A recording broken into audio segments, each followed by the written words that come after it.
Hello, my dear children. Very good morning. You're most welcome in class 12th accountancy. Just issue of shares. Revision is going on. So, those who are absent, not attending the physical classes, this video is for the sake of them. So, dear children, listen it carefully. Today is the topic issue of shares in company account, forfeiture of shares. How the company, what's the terms and condition adopted by the company to forfeit the shares according to the Company Act in Article of Association. Everything is prescribed. The terms, conditions, situation to forfeit the shares. Forfeiture of shares, meaning of the forfeiture of shares, if any shareholder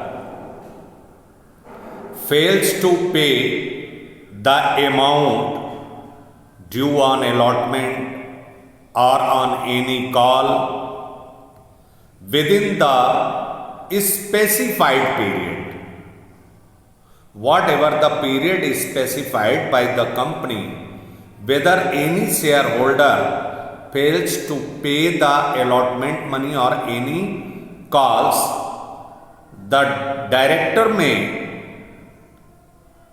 cancel his shares.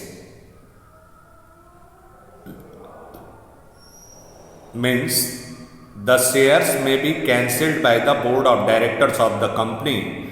This one is called forfeiture of shares. Now I think you could understand the meaning of the forfeiture of shares. So, dear children, when the explanation given, just you will have to concentrate the explanation given by your teacher. Now, one thing I would like to tell you, practical question भी मैं बताऊंगा आप लोगों को. It may be noted that the share can be forfeited only. ये भी ध्यान देने योग्य बात है. हर सिचुएशन में शेयर को फॉरफिट नहीं किया जा सकता. Only if the article of association of the company allow them, whatever the rules or policies prescribed in the prospectus in the article of association, whether article of association allow such terms and conditions, then the share can be forfeited, my dear. In order to make the forfeiture valid, it is essential to follow the rules laid down in the articles of association. Whatever the rules and policies laid down in the article of association, just thereafter the share can be forfeited, my dear. If no rules are given in article, the provision of table F, remember, Schedule 1st of the Company Act 2013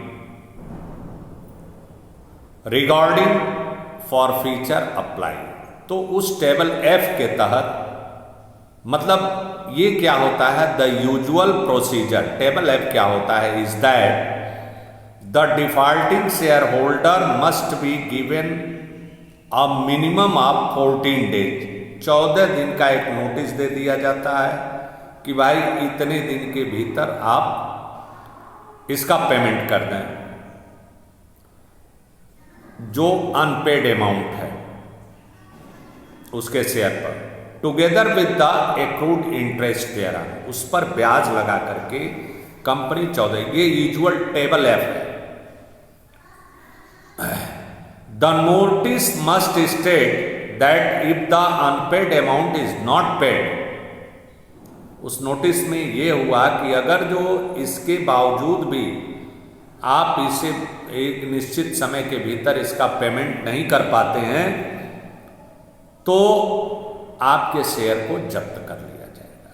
ये होता है table F, schedule first के अनुसार। अगर जो कोई rules नहीं दिया गया है, कोई नियम नहीं दिया गया है आर्टिकल ऑफ एसोसिएशन में, तो जो टेबल एफ है एक प्रोविजन है, एक प्राविधान है शेड्यूल फर्स्ट में कि शेयर को आप अप्लाई करके, टेबल एफ अप्लाई करके आप शेयर को जब्त कर सकते हैं। और वो कैसे कर सकते हैं, आप इस बात का ध्यान दें कि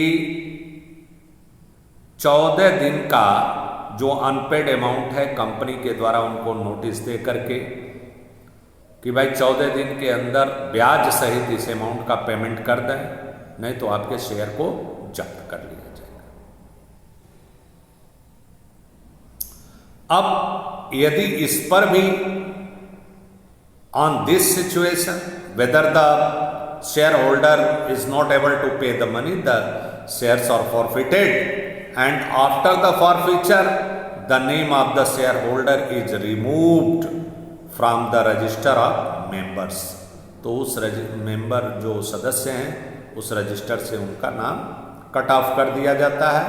the amount already paid by him belong to the company and is not return to him, तो जो अमाउंट वो पहले का पेमेंट किया होता है वो कंपनी का हो जाता है और उसे रिटर्न करने की कोई आवश्यकता नहीं होती है, उसे रिटर्न नहीं किया जाता है।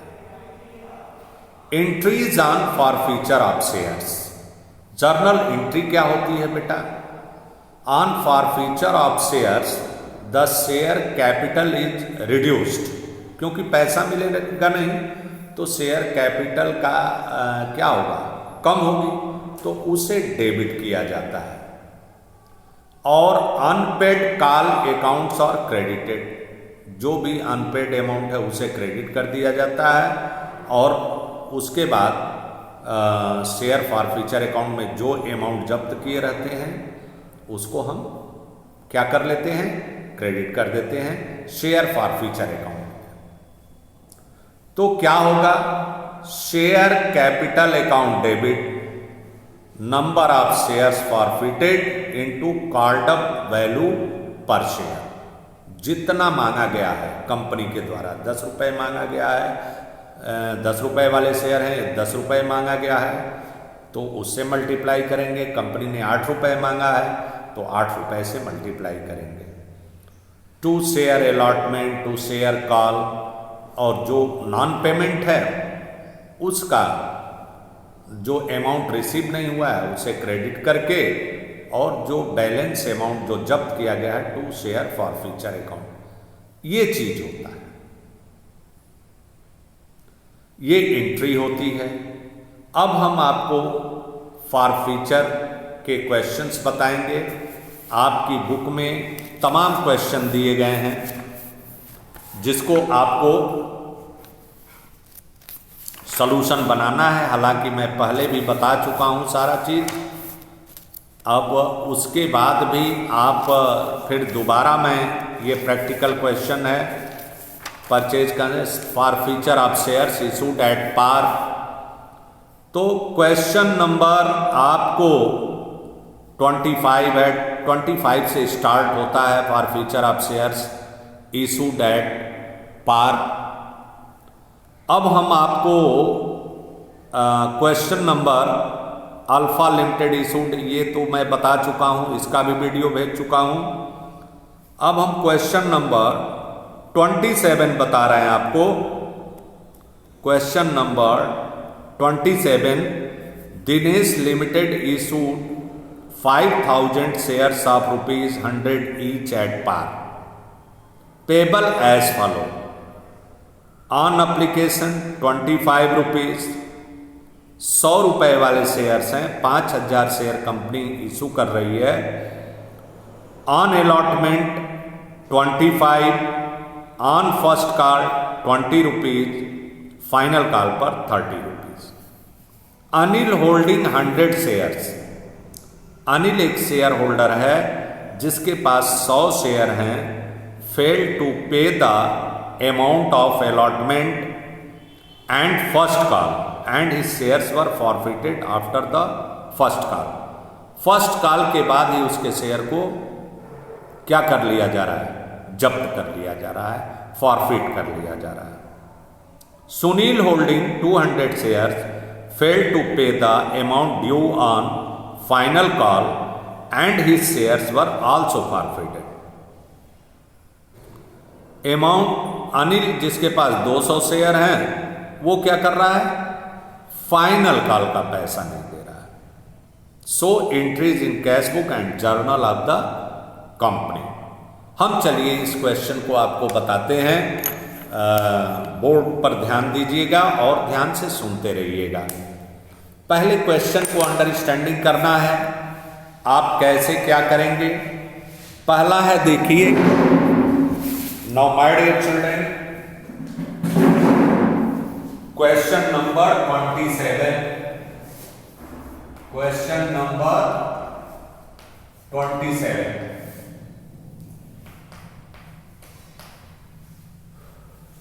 Question number 27. Dinesh Limited issued 5,000 shares of ₹100 each at par. 100 रुपए वाले शेयर हैं. अब यहां पर आप पहला तो एंट्री जो होता है चिर परिचित एंट्री है. Bank account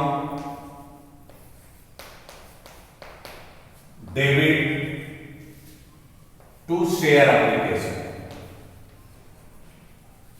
to share application. अब ये अमाउंट हो गया आपका टू शेयर एप्लीकेशन में 5,000 इंटू 25 रुपीज एप्लीकेशन पर मांगा जा रहा है. 5,000 into 25, 1,25,000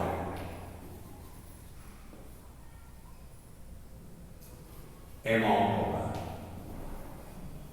अब इसे आप ट्रांसफर कर देंगे शेयर कैपिटल में. तो दूसरी एंट्री जो होगी बेटा, share capital account debit, share application account debit, share application account debit to share capital, to share capital account. This one is the amount 1,25,000.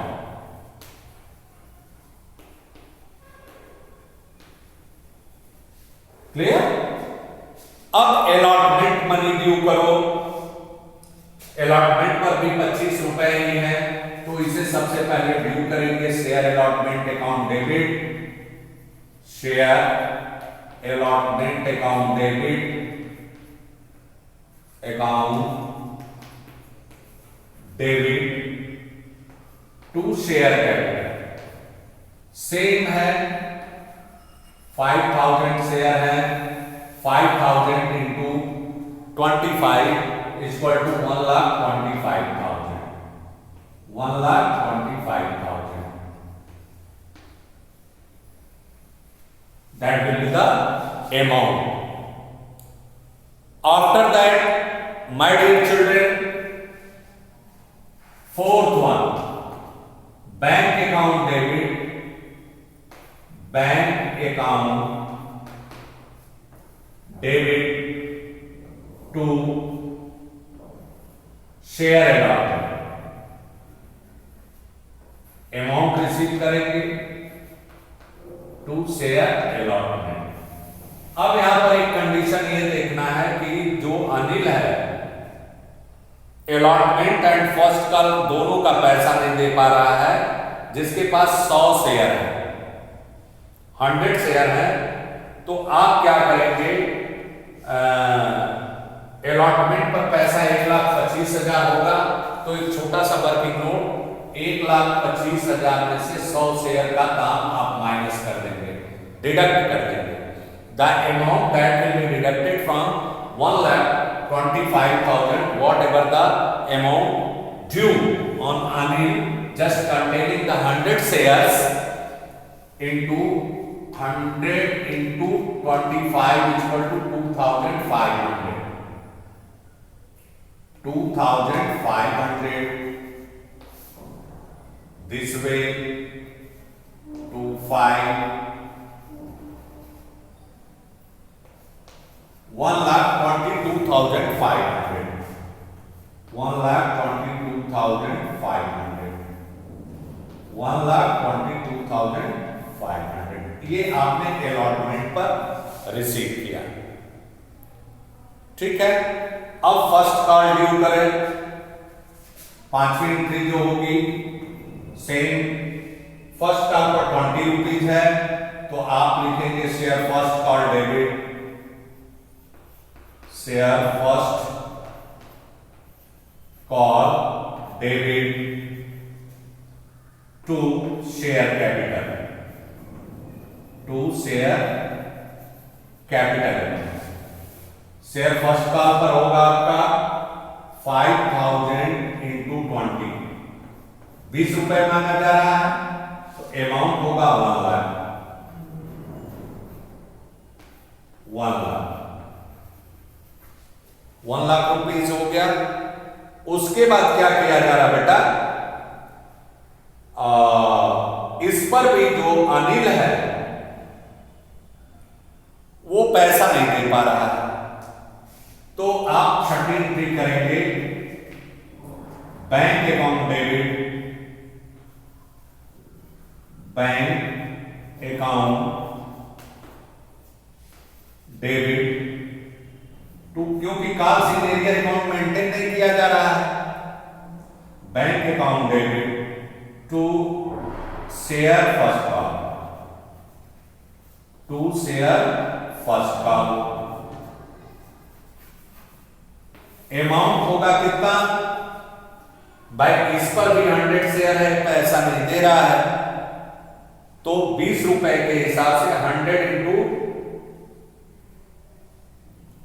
20, 2,000 rupees नहीं दे रहा, 1 लाख चाहिए इस पर, तो 1 लाख में से 2,000 घटा देंगे, तो आपको शेयर फर्स्ट कॉल को 98,000 रुपीज आपको प्राप्त होगा, 98। अब बेटा एक चीज का और ध्यान दीजिएगा, देखिएगा, तुरंत इसे क्या किया जा रहा है, इसके शेयर को जब्त कर लिया जा रहा है फर्स्ट कॉल के बाद ही, आफ्टर द फर्स्ट कॉल।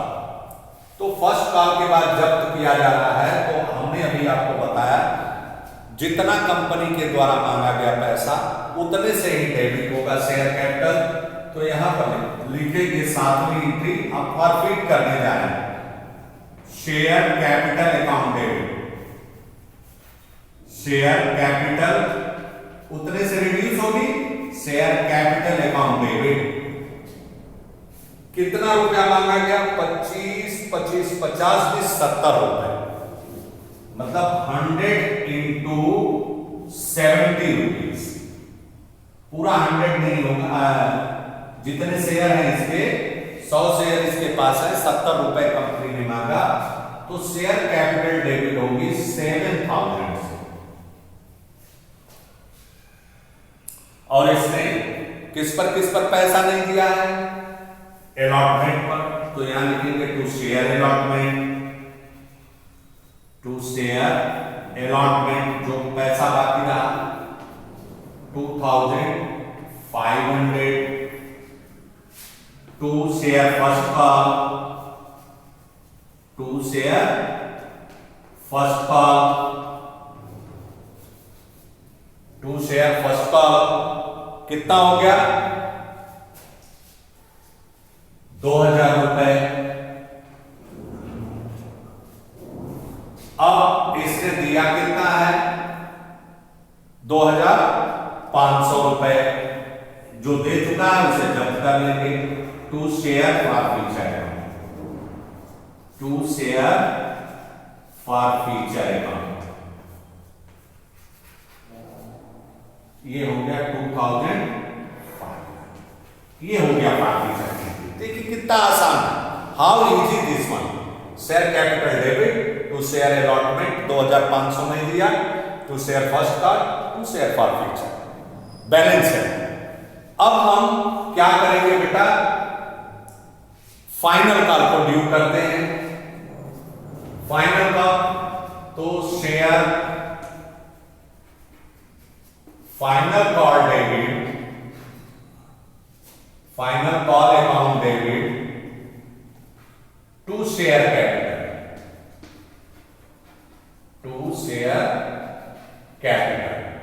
अब यहां पर देखिएगा जरा सा, 100 शेयर्स जो हैं वो क्या हुए, जब्त कर लिए गए हैं फर्स्ट कॉल के बाद। तो हमारे शेयर कितने बचे, 5,000 माइनस 100, 4,900। यहां पर 4,900 इंटू, अब इस पर कितना चाहिए कंपनी को, 30 रुपए है, 30 रुपीज। आप ऐसे 0 कर दिए, 3 0 हो गया। उसके बाद 3 9 27 और 3 4 12 एंड 2 14, 1,47,000, 1,47,000 ये अमाउंट ड्यू होगा आपके फाइनल कॉल पर। अब इसमें भी एक शेयर होल्डर है Sunil, holding 200 share, failed to pay the amount due on final call and his shares were also forfeited। अब देखें क्या करेंगे आप,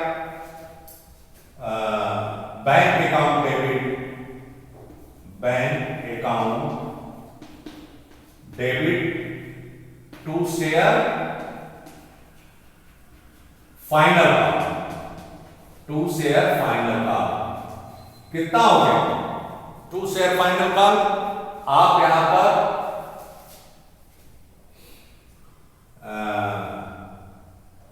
200 शेयर है इसके पास, 600 रुपए इसने नहीं दिए, तो 1,47,000 minus 200 into 30 equal to 6,000 minus 6,000, 1,41,000 rupees आप रिसीव कर रहे हैं, तो होगा 1,41,000, 1,41,000